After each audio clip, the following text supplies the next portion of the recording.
चलिए एक बार फिर स्वागत करते हैं आप सभी का यूट्यूब चैनल हिंदी मार्गदर्शन XYZ में। हमने रीत काल का चैप्टर शुरू किया है। इसके पहले जो टॉपिक था उसको हमने देखा, आदि काल, भक्ति काल। ठीक, आज रीत काल के बारे में हम देखेंगे। उसके आगे पहले हमने काल विभाजन देखा, फिर उसमें केशव दास को देखा। फिर आज हम एक काल विभाजन देखेंगे रीत काल में ही, जो आचार्य थे। आचार्य को कितने श्रेणियों में बांटा गया था, किस रस, किस छंद, किस अलंकार की रचना किस कवि ने की थी, उसके बारे में हम जानेंगे आज। तो कौन सा कवि है जो सर्वरस यानी सभी पर अपनी रचनाओं को प्रस्तुत किया है, यानी अपनी रचना की है। तो इसमें हम देखेंगे, आचार्य को देखते थे। पहले हम रीत काल का टॉपिक चल रहा है। इसके अंतर्गत जो आचार्य थे, आचार्य को हमने इसके दो भाग करेंगे। एक सर्वांग निरूपण,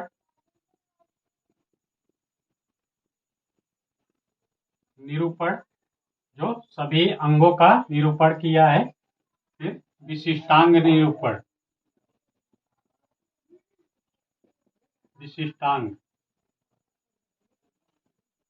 निरूपण, अर्थात इसमें आ जाएगा हमारा छंद पर जिसने रचना की, अलंकार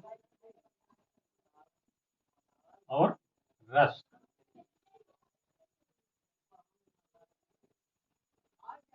ठीक, विशिष्टांग में जो सभी अंगों पर अपनी रचना की है उसे हम विशिष्टांग निरूपण कहते हैं। इसके अंतर्गत हम कई कवि को रखते हैं, जैसे चिंतामणि हो गए,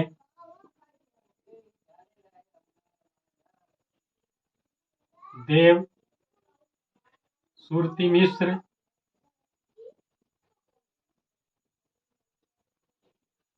कुलपत मिश्र,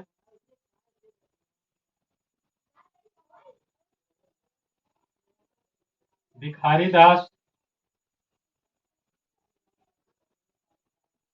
इस तरह के कवि आएंगे इसमें सर्वांग निरूपण में। तो इसी में आज हम चिंतामणि को, सबसे पहले हम चिंतामणि को देखें। छंद में देख लें कौन कौन कवि हैं। कुछ मतिराम है, सुखदेव, राम सहाय,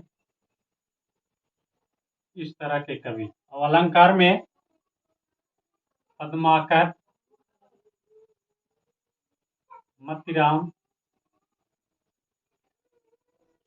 इस तरह जसवंत सिंह,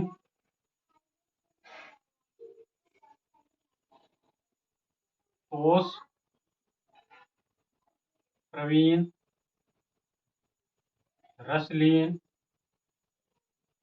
इस तरह के कवि इसमें आएंगे जो महत्वपूर्ण थे, और बाकी इसमें देखते रहेंगे। तो आज हम सर्वांग निरूपण का टॉपिक लेके चलेंगे। उसके अंतर्गत चिंतामणि ऐसे कवि थे जिसे आचार्य रामचंद्र शुक्ल ने कहा कि जो रीत काल की परंपरा शुरू हुई है, अविरल या अविच्छिन्न, जो कहीं रुकी नहीं है, तो उन्होंने चिंतामणि से ही माना है। लोग किसको मानते हैं रीत काल का कवि?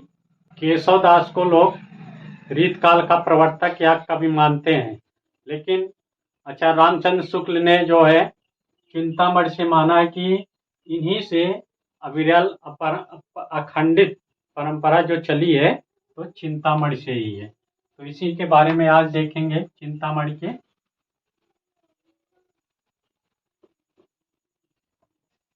चिंतामणि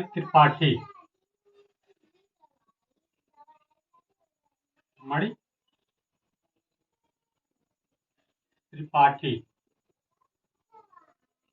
ये जो थे अपनी रचनाएं जो थे मणि, माला, उपनाम से रचना करते थे। उपनाम, पहले जो कवि होते थे वे अपना वास्तविक नाम से रचना नहीं करते थे, कोई उपनाम रख देते थे। ठीक, जैसे आप देखेंगे मुंशी प्रेमचंद, वे भी अपना उपनाम रखे थे। उसी तरह ये भी चिंतामणि जो थे, मणिमाल। ठीक, ये जो थे 4 भाई थे, भाई 4 थे। कौन कौन? एक तो हो गए चिंतामणि,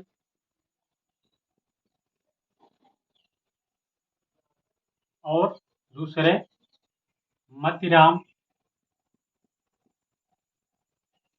तीसरे भूषण, और चौथे जटाशंकर। ये 4 भाई थे।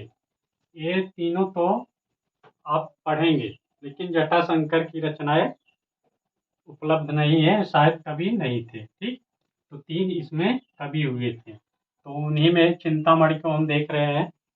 तो इसी में हम इनका जन्म देखें। इनका जन्म कब हुआ? 1609 ईस्वी में। कहाँ पर? तिकोवा, कानपुर। कानपुर के निवासी थे, तिकोवा कानपुर। मृत्यु इनकी 1680 ईस्वी में हुई। ठीक, इनके पिता, क्योंकि ये सब बता रहे हैं, यहाँ से प्रश्न पूछा भी गया है, ये स्थान पूछ लेता है कि एक इनका जन्म कहाँ हुआ था, तो इसलिए जानना जरूरी है। रत्नाकर त्रिपाठी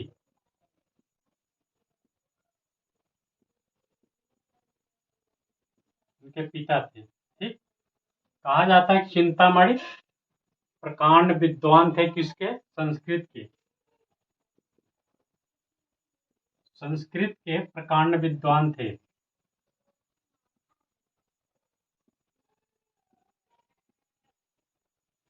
विद्वान थे। ठीक, अब इनके बारे में कहा जाता है कि नागपुर के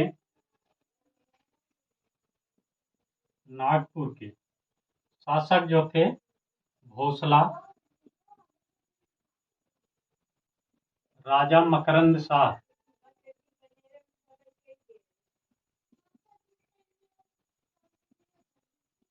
के आश्रित कवि थे।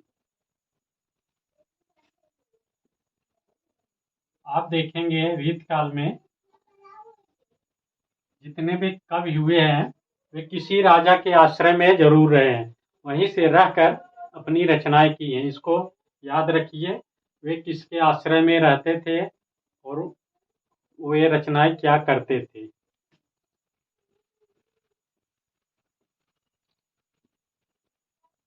चिंतामणि मूलतः रसवादी कवि हैं, रसवादी कवि।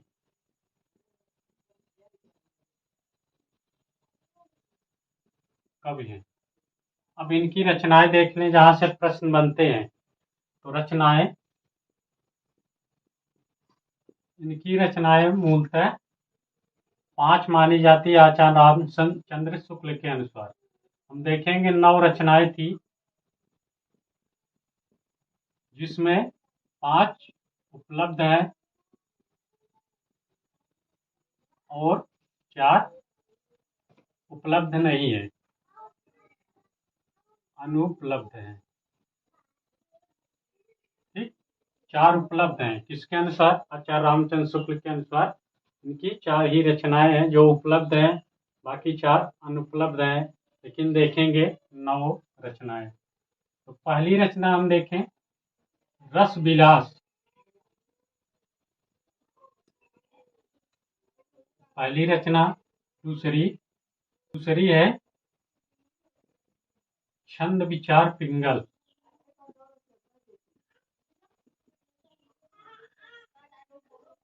तीसरा श्रृंगार मंजरी।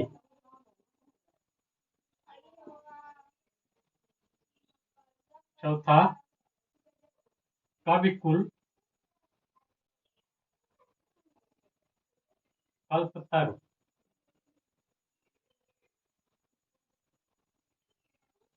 पांचवा कृष्ण चरित्र।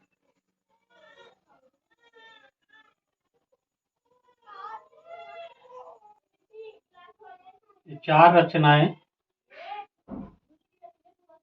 क्या है? मुक्तक काव्य है।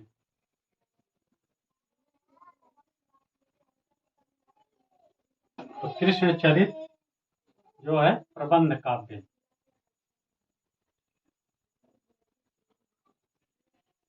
ठीक। चार रस विलास, छंद विचार पिंगल, श्रृंगार मंजरी, कल्पतरु, ये जो थे मुक्तक काव्य थे। बाकी कृष्ण चरित्र प्रबंध काव्य है। तो रस विलास जो है रस विवेचन ग्रंथ है। रस विवेचन, इस पर भानुदत्त की रसमंजरी का प्रभाव है। भानुदत्त की जो रसमंजरी है उसका प्रभाव है। फिर छंद विचार पिंगल, छंद, यह छंद पर आधारित है, छंद ग्रंथ है। इसमें कृष्ण चरित्र का वर्णन है। वर्णन और यह भोसला मकरंद शाह, मकरंद शाह पर लिखा गया है। ठीक। छंद विचार पिंगल क्या है? छंद ग्रंथ है। कृष्ण चरित्र का वर्णन है इसमें। भोसला मकरंद शाह पर यह पुस्तक लिखी गई है। फिर श्रृंगार मंजरी, इसमें श्रृंगार वर्णन है। यह जो है नायिका भेद ग्रंथ है। नायिका भेद ग्रंथ है। कविकुल कल्पतरु, यह इनकी सर्वश्रेष्ठ रचना है। सर्वश्रेष्ठ रचना कौन सी है? कविकुल कल्पतरु। यह जो है सर्वरस पर आधारित है। इसमें सभी रसों का वर्णन किया गया है।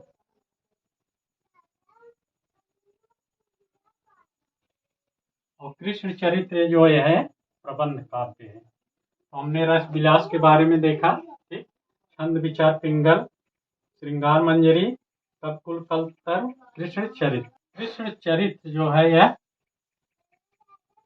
भारतेंदु का भी है। भारतेंदु हरिश्चंद्र का भी है, याद रखिए, कंफ्यूज मत करिए। कृष्ण चरित्र चिंतामणि का भी है और भारतेंदु का भी है। और एक रचना कविकुल कल्पतरु, एक रचना और है कविकुल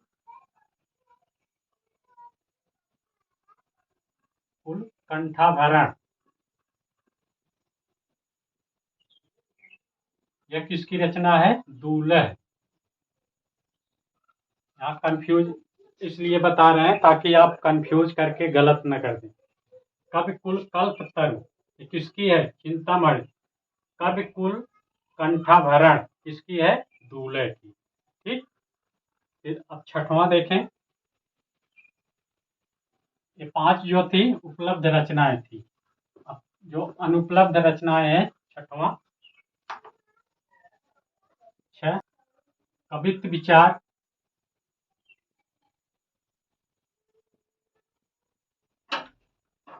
7 रामायण, 8 काव्य प्रकाश,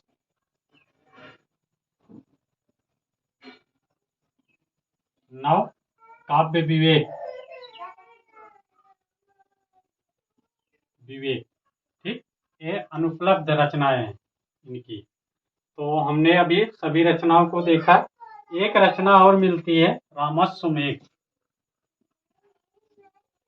रामस्व मेघ ये इन्हीं की रचना बताई जाती है, लेकिन कंफ्यूज है इसमें, इसको जानते रहिए। अभी कभी प्रश्न आ गया तो इसकी है चिंतामणि की। तो हमने अभी चिंतामणि की 9 रचनाओं को देखा। इसमें 5 उपलब्ध है, 4 अनुपलब्ध रचनाएं हैं। अब आगे कुछ इनकी पंक्तियां देख लें, यहाँ से प्रश्न बनते हैं। पंक्तियां,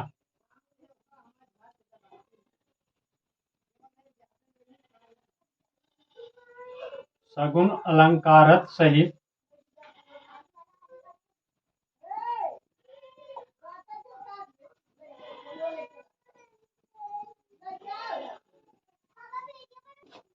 दोष रहित सो होय।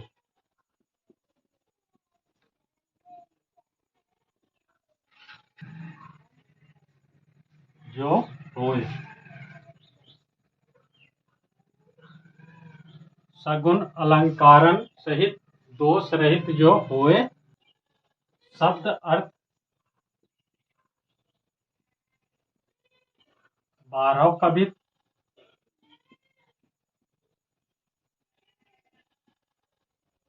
विबुध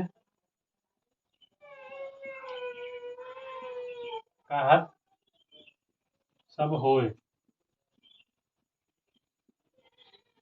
चर्चित पंक्ति है, पूछी भी गई है, इसको याद रखिए। दूसरी पंक्ति है, रीति सुभाषा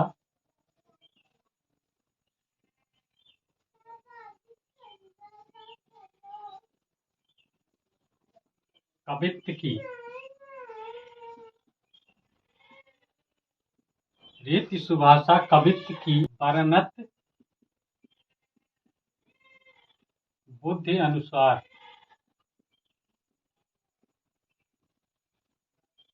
फिर इनकी पंक्तियां देखिए, दो चर्चित पंक्तियां हैं। तो हमें अभी चिंतामणि के बारे में देखा, उनके जन्म, मृत्यु, उनके और जो भाई थे उनके बारे में, और उनकी सबसे महत्वपूर्ण रचना जो थी वह 9 रचनाएं थी, जिसमें 4 उपलब्ध हैं, बाकी 4 अनुपलब्ध हैं। उसके बारे में देखा, किस पर आधारित रचना है, इसको विस्तार से देखा हमने। ठीक, तो जहाँ से प्रश्न बनते हैं वे महत्वपूर्ण है, उस टॉपिक को हमने देखा। फिर अगले कवि देखेंगे इसके बाद। तो ये क्या चल रहा है, सर्वांग निरूपण कवि, तो इसी के अंतर्गत हम देख रहे हैं। तो तब तक के लिए